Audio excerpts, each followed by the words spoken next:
એમ્બ્યુલન્સના ધંધામાં રોકાણના નામે સ્મીમેર હોસ્પિટલના ડોક્ટરે અન્ય ડોક્ટરો સહિત નાઓ સાથે આચરેલી કરોડોની ઠગાઈ મામલે 2 આરોપીઓને ઇકોસેલની ટીમે ઝડપી પાડ્યા હતા. સુરત મહાનગરપાલિકા સંચાલિત સ્મીમેર હોસ્પિટલના ડોક્ટર હાર્દિક પટવા દ્વારા એમ્બ્યુલન્સના સંચાલકો હેમંત પરમાર અને મયુર ગોસ્વામીની સાથે મળી અન્ય ડોક્ટરોને દર્દીઓને બીજા રાજ્યમાં મોકલવાની ટ્રીપ પેટે 1 લાખની નફામી સ્કીમ આપી કરોડો રૂપિયા પડાવી દીધા હતા અને આ મામલે ક્રાઇમ બ્રાન્ચે ઇકોસેલમાં ફરિયાદ નોંધાતા જ ઇકોસેલની ટીમે કરોડોની ઠગાઈ મામલે એમ્બ્યુલન્સના સંચાલકો હેમંત પરમાર અને મયુર ગોસ્વામીની ધરપકડ કરી હતી. જ્યારે ડોક્ટર હાર્દિક પટવા ભાગી છૂટતા તેને વોન્ટેડ જાહેર કરાયો છે.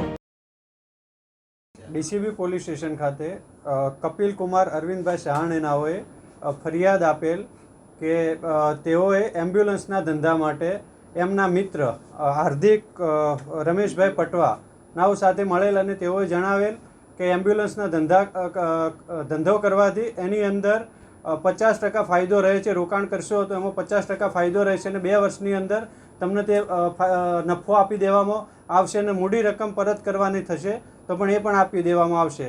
તો એ રીતે જે ફરિયાદી છે એ અને એના સિવાય બીજા 12 ડૉક્ટરો કે જેઓએ તેમને રૂપિયા રોકાણ કરેલો એમ્બ્યુલન્સના અંદર તો સમય જતાં એમને ઉઘરાણી કરેલ તો એમ્બ્યુલન્સ બી નહીં આવેલે.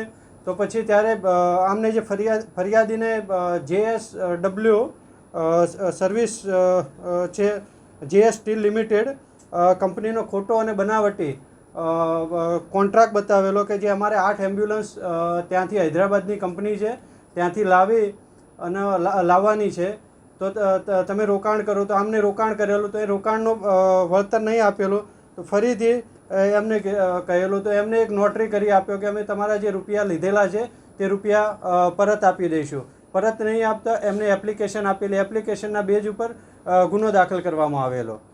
સનરાઈઝ એમ્બ્યુલન્સ પ્રાઇવેટ લિમિટેડ કરી અને એની અંદર છે જેના સંચાલક હેમંત ડાયાભાઈ પરમાર છે અને યક્ષ એમ્બ્યુલન્સ સર્વિસ મયુર વાલ્મીકી ગૌસ્વામી આ 3 જણાએ ભેગા થઈ અને 5 કરોડ જેટલો ડૉક્ટરો પાસેથી રૂપિયા ઉઘરાવી એમ્બ્યુલન્સના ધંધા માટે અને પૈસા વળતર નહીં આપી અને ગુનો કરેલ છે.